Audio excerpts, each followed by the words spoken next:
বলছে কবর শুনলে খবর ওরে অনাদান, ওই কচুর পাতার পানির মতো দুলছে রে তোর জান। বলছে কবর শুনলে খবর ওরে অনাদান, ওই কচুর পাতার পানির মতো দুলছে রে তোর জান। তোর অহংকারী তকবরে কিসের অভিমান, তোর অহংকারী তকবরে রূপের অভিমান। থাকবে না রে কিছুই রে তুই দুদিনের মেহমান।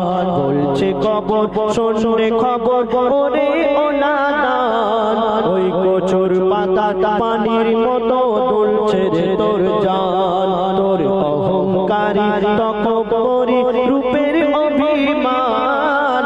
থাকবে না রে কিছুই রে তুই দুদিনের মেহমান। মুসলমান মুসলমান বলছে কোন বলছে ওই পবিত্র কোরআন, সাবধান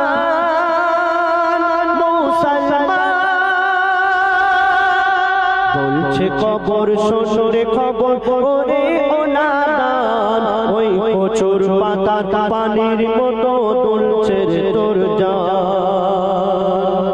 আমরা অনেকে আছি পরের থেকে হিংসা করি, তো পরের থেকে যারা হিংসা করে, যারা যারা কারো মনে আঘাত দেয়, তাদের জন্য কি হয় বলছে দেখুন।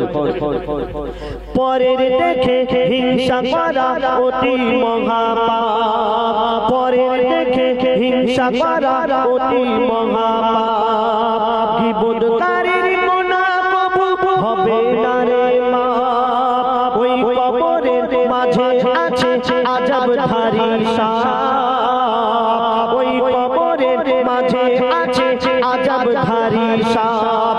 তার সারা গায়ে আঁকা আছে জাহান্নামের ছাপ, চোখে তার আগুন জ্বলে এক বিষ তার ছোবলে, চোখে তার আগুন জ্বলে এক বিষ তার ছোবলে।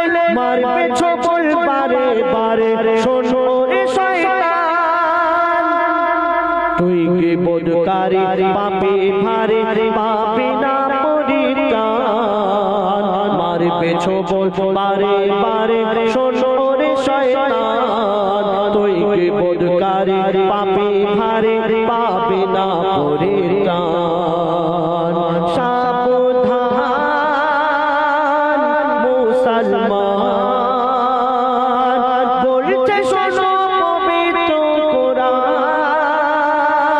মুসলমান সাবধান। বলছে কবর শুনলে খবর ওরে অনাদান, ওই কচুর পাতার পানির মতো দুলছে রে তোর জান। আমরা জান্নাতে যাওয়ার জন্য নামাজ পড়ছি, রোজা রাখছি, কত কি ইবাদত করছি, কিন্তু কবি কি বলছে শুনুন। জান্নাতে তুই যাবি ওরে খোঁজ না আগে নো, জান্নাতে তুই যাবি ওরে খোঁজ না আগে নো।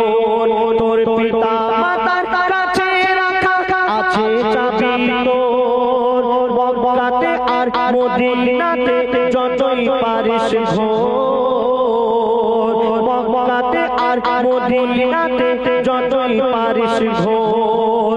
যতই ওযু কর পানিতে ঢেলে ওই আতর, না পেলে মা বাপের দোয়া যাবে না জান্নাতে পাওয়া, না পেলে মা বাপের দোয়া যাবে না জান্নাতে পাওয়া। কবি ইয়াসিন বলে মা বাপের সেবা করে যে সন্তান, কবি ইয়াসিন বলে মা বাপের সেবা করে যে সন্তান। জান্নাতে যাওয়ার অনুমতি দেয় তার রহমান। বলছে কবর শুনলে খবর ওরে অনাদান, ওই কচুর পাতার পানির মতো দুলছে রে তোর জান। তোর অহংকারী তকবরে রূপের অভিমান থাকবে না রে কিছুই রে তুই দুদিনের মেহমান মুসলমান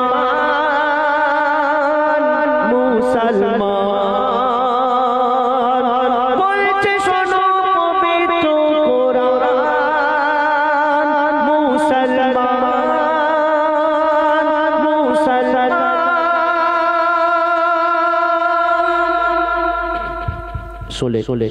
এবার আপনার সামনে আরেকটি ছোট্ট করে গজল পরিবেশন করে শোনাবো, তারপরে ইনশাআল্লাহ আমরা ডুয়েট গজল কয়েকটি গিয়ে আজকের আমরা বিদায় নেব। দুটো বাজতে চলেছে। সত্যি বলতে এখন 3 ঘন্টার বেশি অনুষ্ঠান আমরা করি না, কিন্তু আপনাদের ভালোবাসায় বিশেষ করে আমার মায়েরা এখানে অনেক উপস্থিত আছে। আমার দাদা ভাইরা এদিক ওদিক অনুষ্ঠান হলে চলে যায়, কিন্তু মায়েরা যেতে পারে না, সেই জন্য আমার ভাইরা আজকের এখানে গজলের অনুষ্ঠান করেছে। আর আমরা অনেকদিন পরে এই জয়নগর এলাকায় এসেছি।